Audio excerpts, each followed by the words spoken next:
always saying, babes, I'm gonna take you here, I'm gonna take you there, but like when I get money, nobody wants to hear that. Salut tout le monde. Hello everyone. Welcome back to TroisL. Hope you guys had a lovely week. And what a week it's been. I wanted to kind of talk about Love Island. Love Island is my guilty pleasure. I'm sorry. Pardon, mais c'est moi, c'est ça. J'aime Love Island. No one go and check me, boo, okay? It's my guilty pleasure. And I wanted to talk about the recoupling on Wednesday night between Mike and Leanne.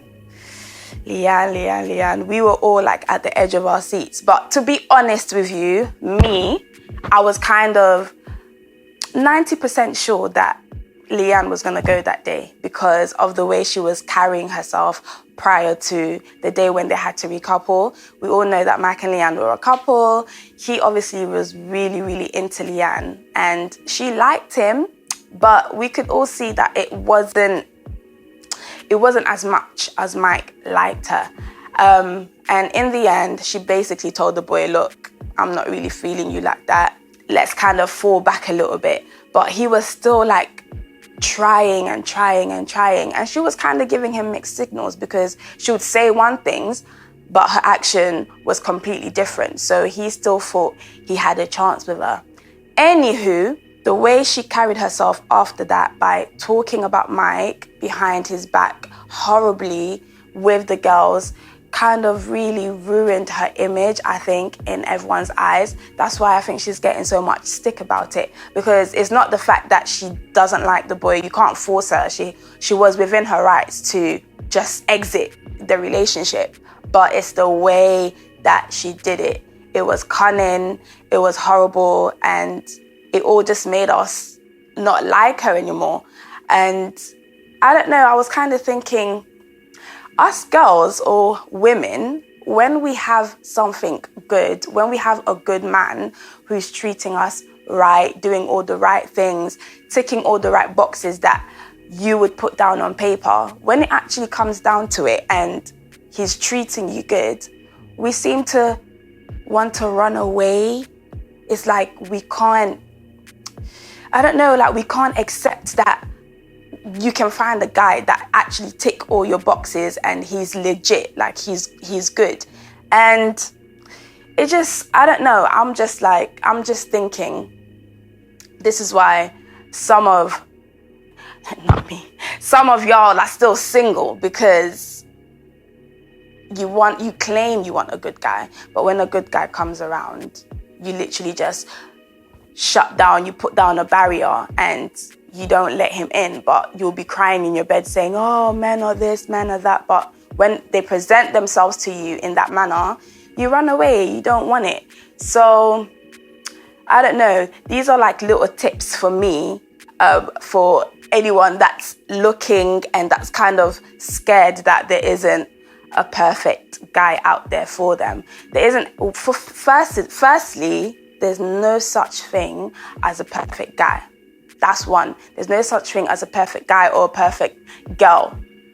We have to learn to kind of compromise in a sense that you might have 5 things that you want to tick off, but when you find someone, they meet 3 criterias in your list. That doesn't mean to say, oh, you haven't found the right one. You know, they're going to betray you or whatever. It just means that you have to kind of compromise within certain areas about that person. And in fairness, you can also work together to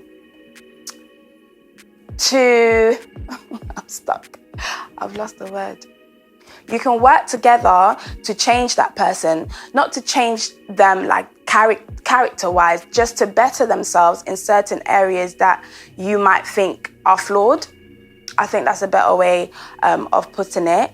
Also, stubbornness. Ladies, stubbornness is the killer of all joy in relationships. I'm telling you guys, stubbornness has got to go. If you're stubborn, how is it going to work? You've got to learn to compromise in any kind of relationship, especially like romantically wise. If you want to be with someone, if you're stubborn, if you're stuck in your ways, if you don't want to compromise, if you're not patient with someone, it's not going to work out. So if you're stubborn, you really, really need to work on that, because in a relationship, stubbornness has no place.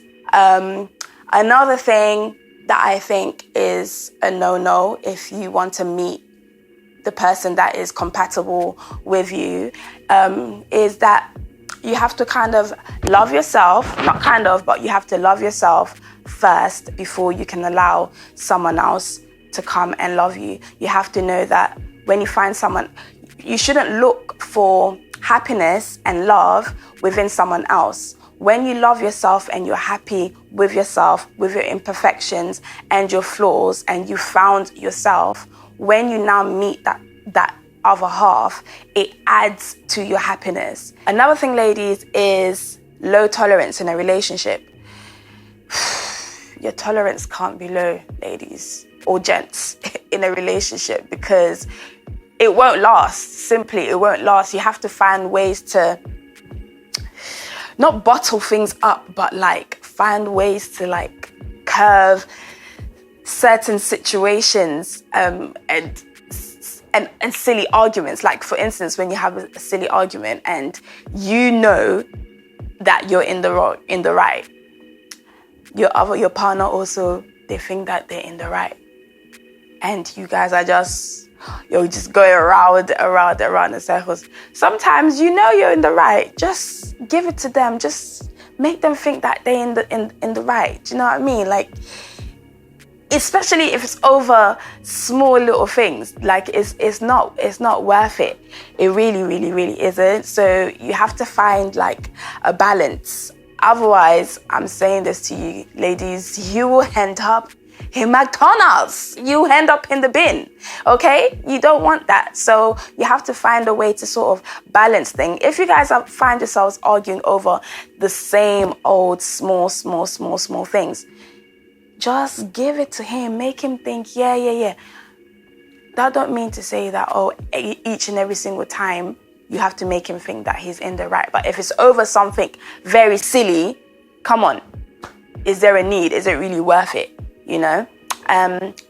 So I'm trying to think, like, what else is there? There's quite a lot of stuff. Yes, being ambitious and having something that you like doing regularly, like being active. Nobody wants someone that is at home 24/7, but they're promising you all these things like, I'm committed and I'll look after you, you know, our future is bright, but you don't have a job. You sit at home playing games all day, but you're promising me all these different things. Like, it's not attractive. Even you as the woman, you have to have something going for yourself, you know? You have to have a passion for something. Like, that's attractive. That's sexy. You don't have to be a millionaire or whatever, but you have to have something that motivates you to get up and do something, you know, every day. I have to see that you're passionate about something. Like, those are the qualities and the things that you need to look out for. Don't be promising me things like, yeah, babes, like we're saying, babes, I'm going to take you here, I'm going to take you there, but like when I get money. Nobody wants to hear that. I want to see you up, active, doing something that you're passionate about, doing something that you love. You might not be making the most money out of it, but when I see that you're trying, you know, that in itself is attractive. Also, ladies, make sure you do your background check. So this person or this guy might be in your caliber, but the family that he comes from, do you know what they're like? You know, you have to kind of, people's environment and how they grew up can make a big difference as to who they turn out to be as a person in life, you know, like product of their own environment. So they might be trying, but You have to know the background. Are they cultured?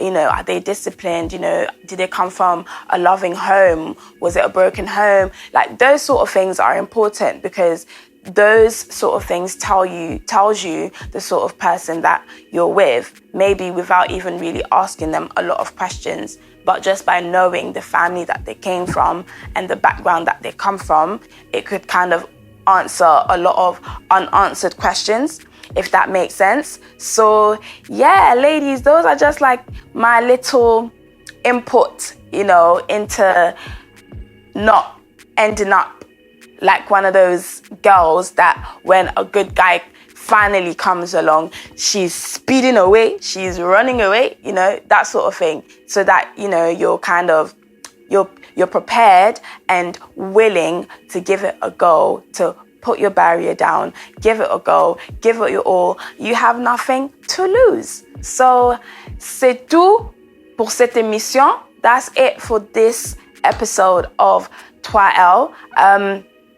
Please come and join me again next week. Like, comment, and subscribe to my channels. If there's anything that you would like me to talk about, please leave it in the comments below, and I will do my best to provide for you guys, for my loves. So on est là, quoi. On est là, reviens, boya, bozonga, and let's discuss.